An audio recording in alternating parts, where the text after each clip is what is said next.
If I sing well, will you give me a meal? Asked the 9-year-old girl, holding tightly to a broken guitar as she stared at the producer of the show Stars of America backstage at the largest television studio in Los Angeles. The man in the expensive suit let out a cruel laugh that echoed down the hallway. Girl, do you really think you're here to win anything? You're here to make the audience laugh. Kesha Williams adjusted the loose strings of the instrument she had found in the trash 3 weeks ago and took a deep breath. At 9 years old, she already knew when someone was completely underestimating her.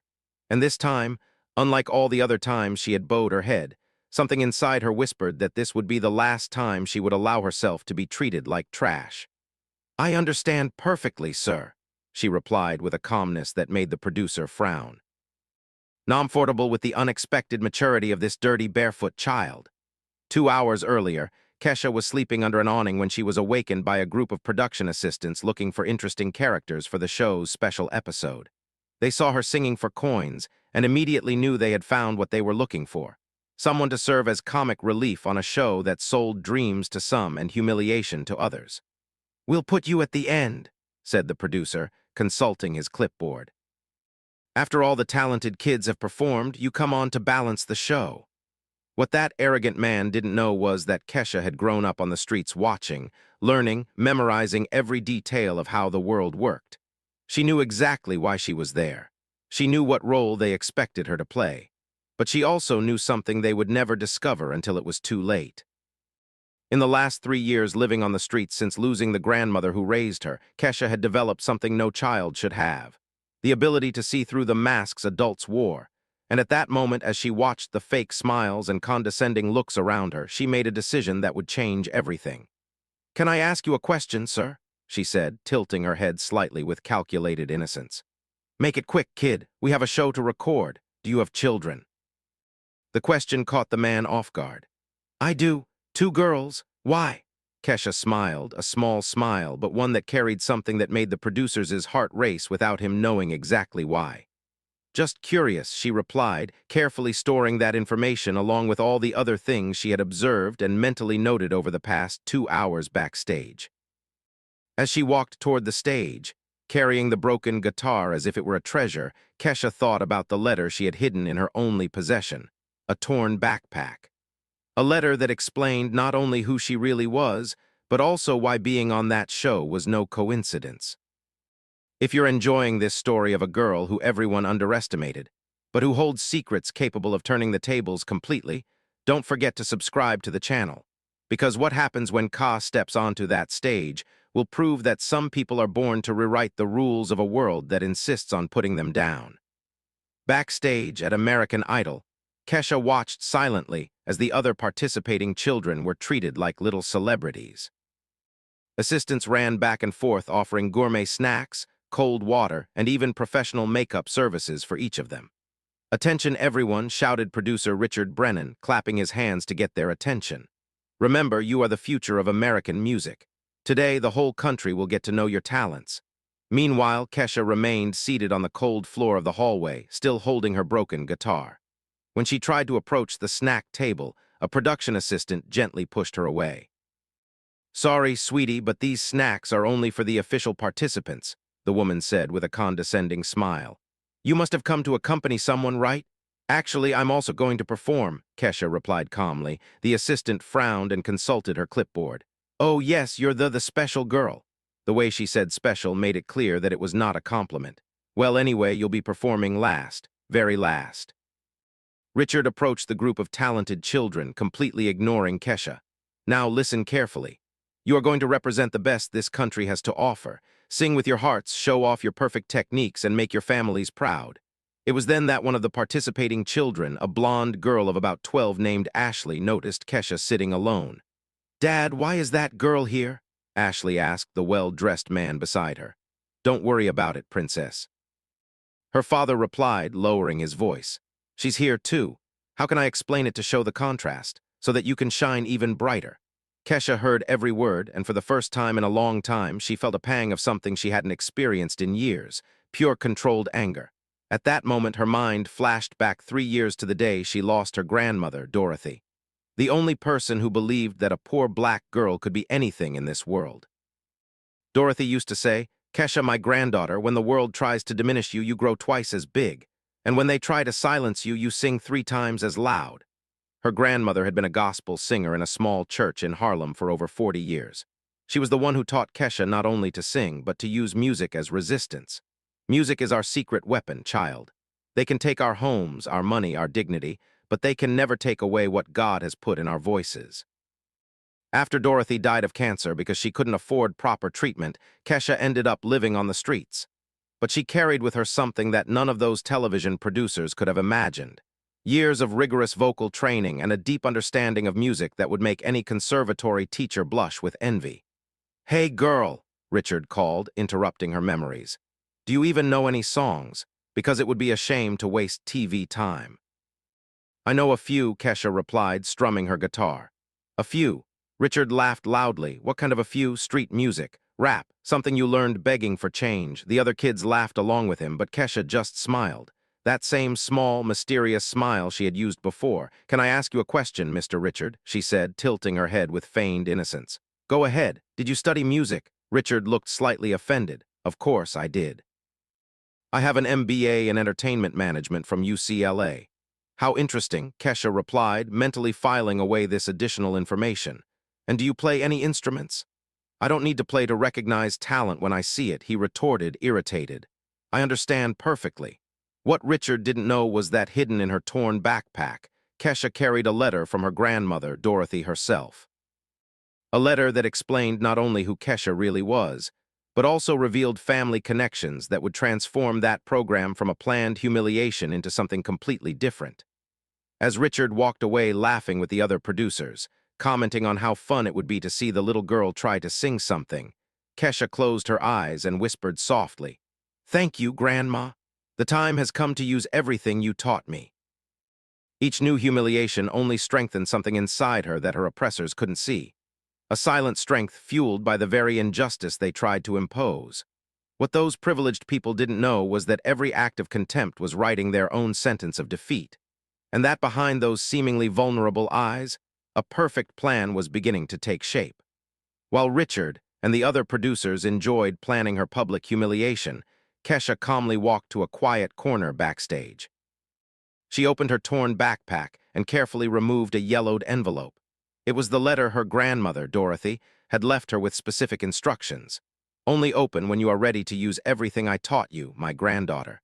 3 years living on the streets had been enough for Kesha to understand that she was ready. The letter revealed something that would make anyone in that studio swallow every word of contempt. Dorothy Williams had not been just an ordinary gospel singer. She had been one of the first black women to graduate in music composition from the Juilliard School in the 1960s when this was practically impossible. More importantly, she had been the personal mentor of James Mitchell, the current CEO of the television network that produced American Idol. "James has always been like a son to me," Dorothy wrote in the letter. "If you ever need help, go to him. But remember, don't ask for charity. Show him what you're capable of first." Kesha put the letter away and smiled. Even after her death, her grandmother was still teaching her strategy. "Hey, you street girl," shouted Ashley, the blonde contestant, approaching with a group of other children. "My dad is curious to know how you got in here. Did you lie on your application?" "I didn't lie about anything," Kesha replied calmly, tuning one of the loose strings on her guitar. "Oh, sure," Ashley said dismissively. "So you really think you stand a chance against us?" "I've been studying at the Manhattan Conservatory for 6 years. I have private teachers who cost more per hour than you probably see in a month." The other kids laughed, but Kesha just kept tuning the instrument, testing each note with a precision that made Ashley frown, annoyed. "Do you even know how to read music?" another girl taunted. "I know a few things," Kesha replied, and for the first time allowed a small smile to appear on her lips. What these privileged children didn't know was that in addition to her rigorous training with Dorothy, Kesha had spent the last 3 years practicing in places they could never imagine. Subway stations with perfect acoustics, where she learned to master her own voice without a microphone. Urban tunnels, where she discovered how to make a broken guitar sound like a Stradivarius. Noisy street corners, where she developed the ability to maintain rhythm and pitch even under extreme pressure. Every cold night, every hungry day, every look of contempt on the streets had been, without her knowing it, training for this moment. It was then that she noticed an older man watching discreetly from the other side of the stage. Gray hair, gold-rimmed glasses, elegant but warm posture. Their eyes met for a brief moment, and something in his gaze made Kesha's heart race. The man approached slowly, completely ignoring Ashley and the other girls. "Excuse me," he said, addressing only Kesha. "May I ask your full name?" "Kesha Dorothy Williams," she replied, deliberately emphasizing her middle name. The man stood motionless for a few seconds, his eyes filled with tears, which he tried to hide by adjusting his glasses. "Dorothy Williams was my grandmother." James Mitchell, the network's executive director, felt as if he had been punched in the stomach. Dorothy had died 3 years ago, and he hadn't even known she had family. The woman who had changed his life, who had taught him that music had no color or social class, who had guided him through difficult times when he was just a young black man trying to survive in the entertainment industry. "Where have you been all these years?" he asked, his voice breaking. "On the streets." "Ever since she died." James closed his eyes, feeling the weight of guilt. If he had known, if he had looked for her, "Do you sing like her?" he asked. "She taught me everything I know." "And you came here too." Kesha glanced toward the stage where Richard was still laughing with other producers, probably telling someone about the prank they were going to play on her. "To show what I'm capable of," she replied simply. James understood immediately. Dorothy always said that the best revenge against prejudice was excellence that could not be denied. "Can I do you a favor?" he asked discreetly. "Actually," said Kesha, "can I ask you a favor?" "Anything, don't interfere." "Let them do exactly what they plan to do to me." James frowned, confused. "But they're going to try to humiliate you publicly, I know. And when they try, I want you to record everything. Every second, every reaction, every word they say." The smile that appeared on Kesha's face at that moment was identical to the one Dorothy used to give when she was about to teach someone an unforgettable lesson. "They think they know who I am," she continued, strumming the guitar strings. "But they know nothing about what I carry inside me, about the years of training, about the music that runs through my veins, about the strength my grandmother passed on to me." James nodded, beginning to understand the plan. "And then you do what you think is right with this recording." At that moment, Richard reappeared, interrupting the conversation without even noticing who the man talking to Kesha was. "Hey girl, it's your time to shine," he said with a cruel smile. "We hope you entertain us well out there." Kesha stood up, adjusted the guitar on her back, and walked toward the stage. But before she was out of earshot, she turned to James and whispered, "My grandmother always said that God gives us talents not only to elevate ourselves, but to elevate others who will come after us. Today is not just about me." James watched the girl walk with a dignity that contrasted sharply with her simple clothes and broken guitar. For a moment, it was as if Dorothy were there again, ready to rewrite the rules of a world that insists on underestimating people like them.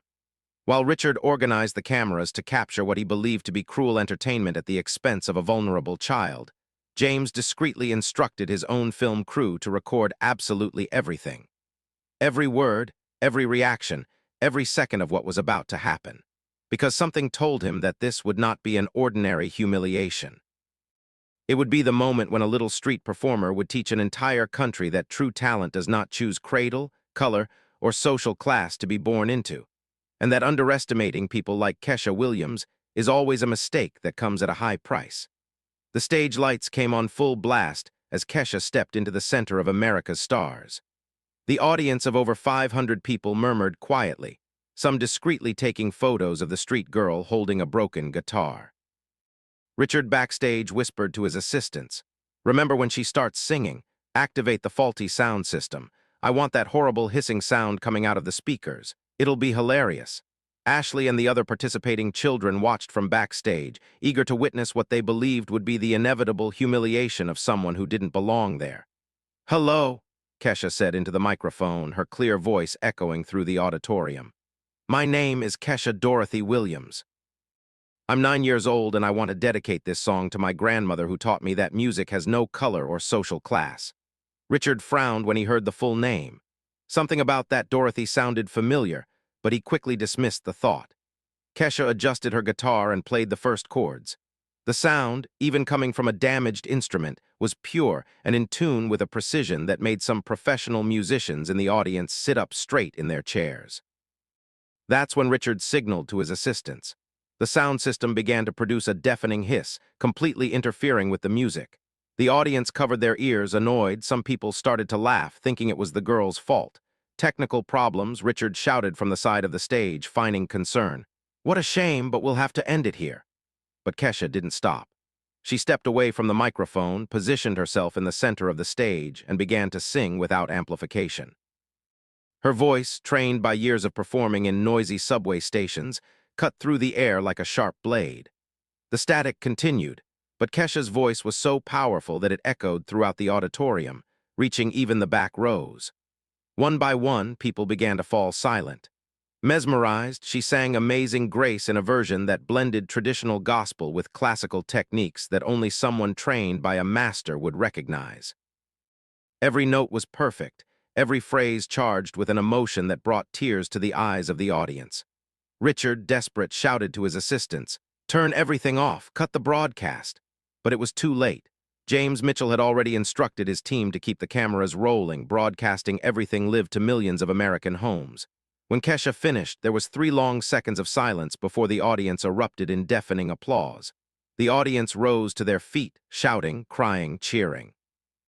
Even Ashley and the other children backstage were speechless. That's when James Mitchell took the stage. "Ladies and gentlemen," he said, taking the microphone, "my name is James Mitchell, executive director of this television network, and I need to tell you who this extraordinary girl really is." Richard turned completely pale. He didn't know the executive director was there. Kesha Dorothy Williams is the granddaughter of Dorothy Williams, one of the greatest gospel singers and songwriters in this country. A woman who graduated from Juilliard in the 1960s when that was almost impossible for a black woman. A woman who was my personal mentor for over 20 years. The audience gasped collectively.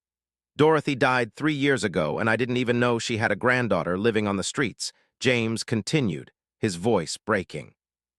Meanwhile, the producers of this show brought this child here not to celebrate her talent, but to publicly humiliate her.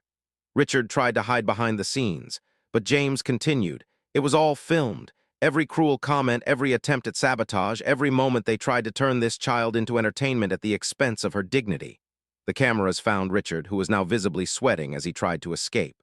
"Richard Brennan," James said, pointing directly at him, "you're fired. Not just from this show, but from this network. And I'm sure no other reputable broadcaster will hire someone who thinks it's fun to humiliate children on national television." The audience began to boo fiercely. He tried to shout something in his defense, but his voice was completely drowned out by the cries of outrage. "As for you," James turned to Ashley and the other children backstage, "I hope you've learned a valuable lesson about judging people by their appearance." Ashley, completely ashamed, lowered her head. Several other children began to cry, realizing the magnitude of their cruelty. James then knelt down beside Kesha, who remained calm in the center of the storm. "Kesha, on behalf of this entire company, I apologize," he said. "Your grandmother would be incredibly proud of you, not just for your talent, but for the dignity with which you faced all of this." "She always told me that music is our secret weapon," Kesha replied simply, "and that the best remedy for prejudice is excellence that cannot be denied." The phrase echoed through the auditorium, captured by cameras, and broadcast to millions of people. At that moment, Richard was escorted out of the building by security guards while the audience continued to applaud. His 20-year career in television had ended in a matter of minutes, destroyed by his own arrogance and cruelty. As the program's credits roll with Kesha being embraced by James on stage, a powerful truth reverberated across the country. Underestimating someone based on their background is always a costly mistake, and that true talent does not choose the cradle in which it is born. It just waits for the right opportunity to shine and rewrite all the rules of a world that insists on putting people in boxes too small to contain their greatness. The days following the broadcast of American Idol became a whirlwind that no one could have predicted. The video of Kesha singing Amazing Grace while facing technical sabotage went viral in less than 24 hours, reaching over 50 million views and becoming the most shared television moment of the year. James Mitchell kept his word in an even more impactful way than he had promised.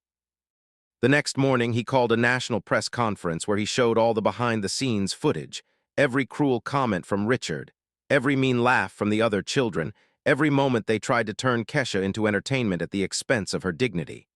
"This television network failed an exceptional child," James said in front of dozens of cameras, "and we will not allow this to happen again." The public reaction was overwhelming.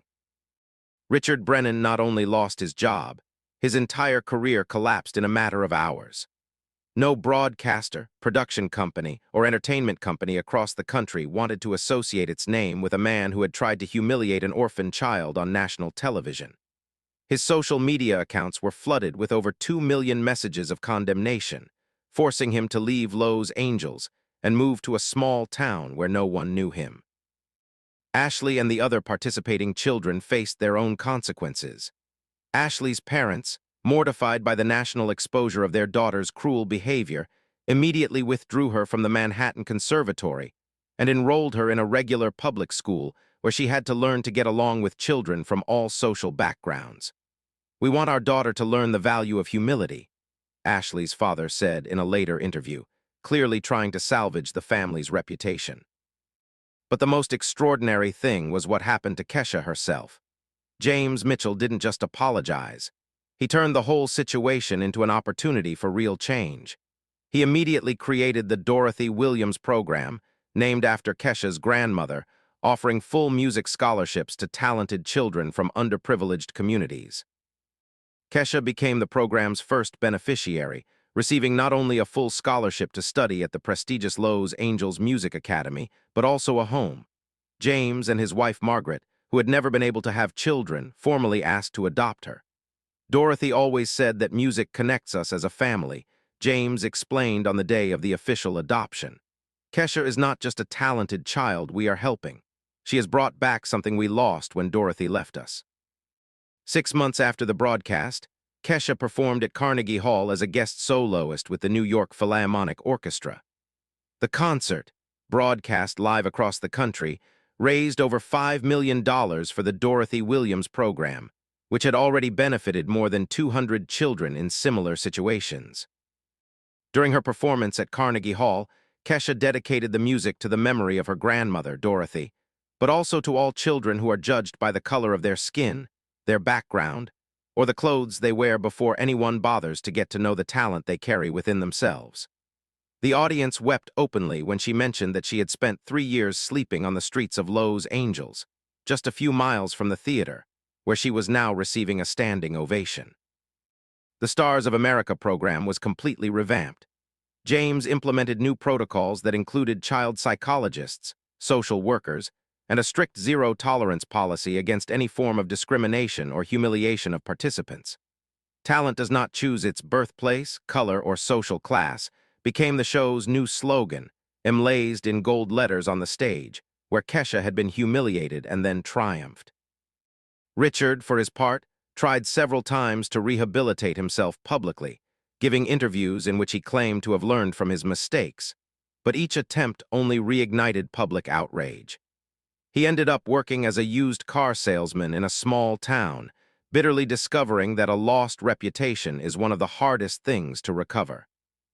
2 years after the episode, Kesha, now 11, released her first album, Voices from the Street, where she performed classic songs adapted with gospel influences she had learned from Dorothy. The album debuted at #1 on the music charts and earned her a Grammy nomination for Best Classical Vocal Album. At the Grammy ceremony, Kesha wore a simple but elegant dress and carried the same broken guitar she had brought to the show 2 years earlier, now restored and tuned, but retaining the marks of time as a reminder of her journey. "This guitar taught me that our true strength comes not from what we have, but from what we do with what we have," she said as she accepted the award. "And that sometimes we need to be at our lowest point to discover how high we can fly." Ashley, who had watched the ceremony from home, sent Kesha a handwritten letter a few days later, sincerely apologizing for her cruel behavior and revealing that the experience had completely changed her perspective on privilege and humility.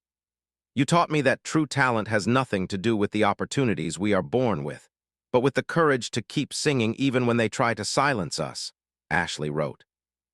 Kesha responded to the letter, and the two eventually became friends, proving that even the deepest wounds can be turned into bridges when there is sincerity on both sides. James Mitchell often reflected on how a moment of injustice had become the catalyst for such profound change.